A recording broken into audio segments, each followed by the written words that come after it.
ദൈവത്തിനു മഹത്വം. യേശുക്രിസ്തുവിൻ്റെ വീണ്ടും വരവും പ്രവചന പഠനവും ഇസ്രായേൽ ചരിത്രവും 188 ഭാഗത്തേക്ക് ഏവരെയും പ്രാർത്ഥനയോടെ ക്ഷണിച്ചുകൊള്ളുന്നു.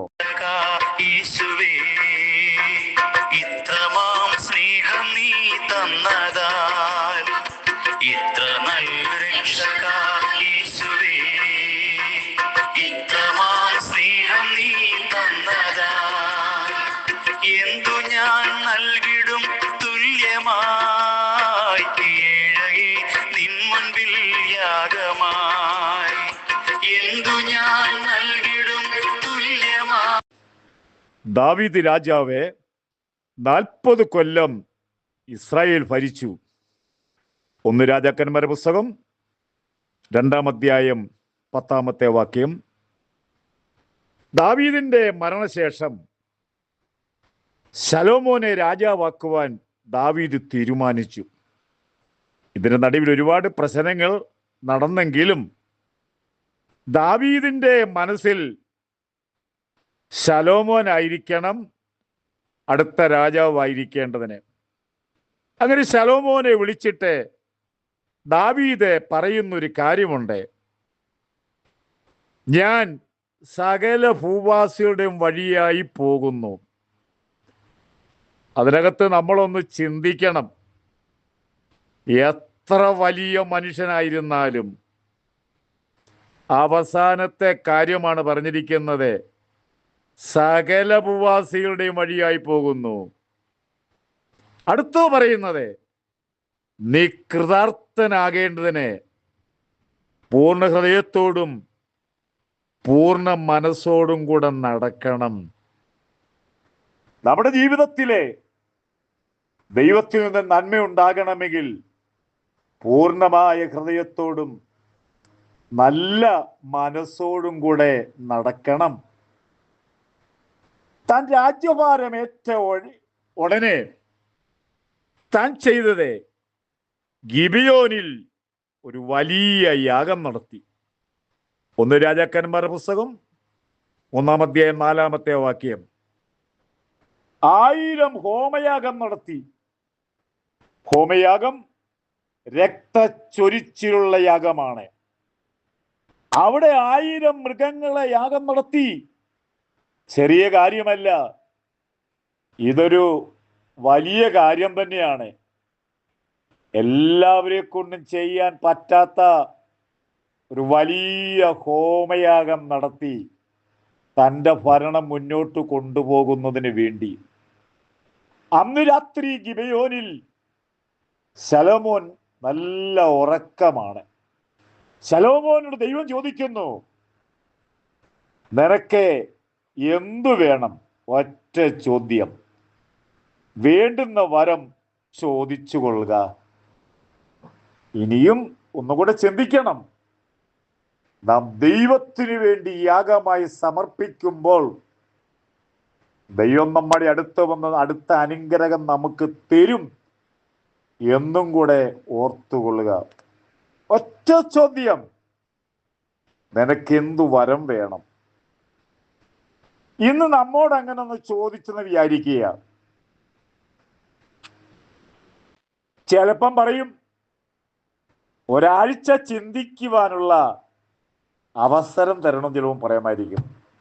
അല്ല, ഇനിയും എന്നേക്കാൾ സീനിയറായിരിക്കുന്ന ആളുകളോടൊന്ന് ചോദിച്ച് അവരുടെ എല്ലാവരുടെയും കൂടെ ഉത്തരത്തിൻ്റെ ഏറ്റവും പ്രധാനമായ കാര്യം പറയാമെന്നും താൻ പറഞ്ഞില്ല. ഒരുപക്ഷെ നമ്മൾ ചിന്തിച്ചേക്കാം. കാരണം ആരോടാ ദൈവം ചോദിക്കുന്നത്? അവരിൽ നിന്നാ മറുപടി ലഭിക്കേണ്ടത്. അല്ല, നാട്ടുകാരിൽ നിന്നും വീട്ടുകാരിൽ നിന്നും ഉള്ള മറുപടിയല്ല ദൈവത്തിന് ആവശ്യമായിരിക്കും. അദ്ദേഹത്തിന് മനസ്സിലായി, ഈ ജനത്തെ നടത്തണമെങ്കിൽ എൻ്റെ കഴിവുകളൊന്നുമില്ല. ഞാൻ ജനത്തെ മുന്നോട്ട് കൊണ്ടുപോകണമെങ്കിൽ എൻ്റെ ബുദ്ധിയുടെ പ്രമാണമാണെങ്കിൽ പരാജയപ്പെട്ടിരിക്കും. ദൈവം എന്നോട് പറഞ്ഞാൽ അത് ദൈവത്തിൻ്റെ വാക്കായിരിക്കും. അതും പ്രകാരം ഞാൻ ചെയ്യും എന്ന തീരുമാനത്തോടെ ശലോമോൻ രാത്രിയിൽ തന്നെ മറുപടി. 1 രാജ 3-9 വാക്യം.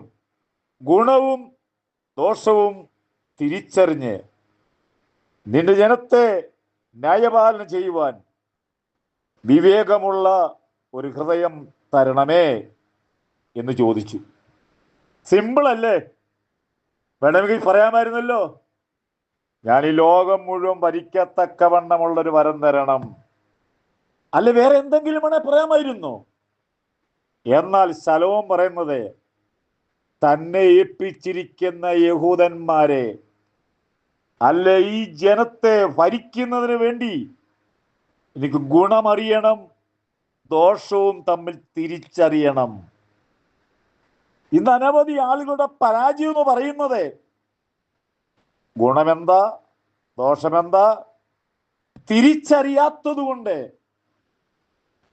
ഒരുപാട് പ്രശ്നങ്ങൾ നടന്നുകൊണ്ടിരിക്കുകയാണ്. നിന്റെ ജനത്തെ ന്യായപാലനം ചെയ്യണമെങ്കിൽ എനിക്ക് ഒരു നല്ല ഹൃദയം തരണം, വിവേകമുള്ള ഹൃദയം. വേറെ ഒന്നും ചോദിച്ചില്ല. എന്നാൽ അവനത്രേ ചോദിച്ചുള്ളെങ്കിലും ചോദിക്കാത്ത ഒരുപാട് വലിയ കാര്യങ്ങൾ ശലോമോന് കൊടുക്കാൻ ദൈവം തീരുമാനിച്ചു. അവിടെ നമ്മളൊന്ന് ചിന്തിക്കേണ്ട കാര്യമാണ്. ദൈവം തമ്പുരാൻ തീരുമാനിച്ചു, അവനൊരു കാര്യമേ ചോദിച്ചുള്ളൂ, എന്നാൽ അവന് ധാരാളം വരങ്ങൾ കൊടുക്കാൻ തീരുമാനിച്ചു.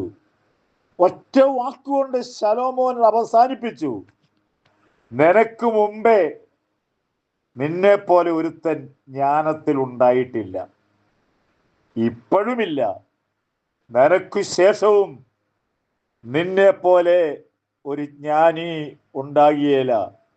ദൈവത്തിന്റെ വാക്ക്, നിനക്ക് സമനായ ഒരുവൻ ഭൂതലത്തിൽ ഇല്ല. എന്നെ കേൾക്കുന്ന പ്രിയ സഹോദരങ്ങളെ, നമ്മൾ ചെറുതായിട്ടും ചിന്തിക്കരുത്. നമ്മളെ ഇതിനെ വില കൊടുക്കണം. ദൈവത്തിന്റെ ചോദ്യത്തിന് മുമ്പിൽ തന്നെ ഏൽപ്പിച്ചിരിക്കുന്ന ശുശ്രൂഷ നന്നായി ചെയ്താൽ ചെയ്യുവാൻ ആഗ്രഹമേ പറഞ്ഞുള്ളൂ. ദീർഘായുസ്സ് ചോദിച്ചില്ല, ധനം ചോദിച്ചില്ല, ശത്രുക്കളെ കൊല്ലുന്നതിന്റെ കാര്യങ്ങളൊന്നും ചോദിച്ചില്ല, വേറെ ഒരു കാര്യം ചോദിച്ചില്ല. ഒറ്റ കാര്യം, എന്നെ ഏൽപ്പിച്ചിരിക്കുന്ന ജനത്തെ ന്യായപാലനം ചെയ്യുവാൻ. എന്നെ കേൾക്കുന്ന കർത്തൃവേലയിലായിരിക്കുന്ന ദൈവദാസന്മാരെ, നമുക്ക് ഇതൊരു വലിയ പാഠമാണ്. നമ്മെ ഏൽപ്പിച്ചിരിക്കുന്ന സഭയെ നാം മുന്നോട്ട് കൊണ്ടുപോകുവാൻ ദൈവസനെ മുട്ടുമടക്കി ജ്ഞാനത്തിന്റെ ആത്മാവിനെ പ്രാപിച്ചാൽ നമ്മുടെ സഭ വളരും. അല്ല നമ്മുടെ യുക്തി കൊണ്ടും നമ്മുടെ കഴിവുകൊണ്ടും നമ്മുടെ ബുദ്ധി കൊണ്ടും നമ്മുടെ സഭകളെ ശുശ്രൂഷിക്കാമെന്ന് വിചാരിച്ചാൽ പരാജയമേ ഉണ്ടാകുള്ളൂ. ഓരോ ദിവസവും നാം ദൈവസന്നിധിയിൽ നമ്മുടെ ജനത്തെ ഏതു നിലയിൽ നടത്തണമെന്ന് ദൈവത്തിന്റെ ആലോചന പറയിപ്പാൻ ദൈവം നിങ്ങളെ അനുഗ്രഹിക്കട്ടെ. വാക്കുകൾ ചുരുക്കുന്നു. ക്ലാസ്സുകൾ തുടരാൻ താല്പര്യപ്പെടുന്നു. ഭാരതത്തിന് പ്രാർത്ഥിക്കുക. ഒരു വലിയ ഉണർവുണ്ടാകാൻ പോകുന്നു. നിങ്ങളും അംഗങ്ങളാകുക. ദൈവത്തിനു മഹത്വം.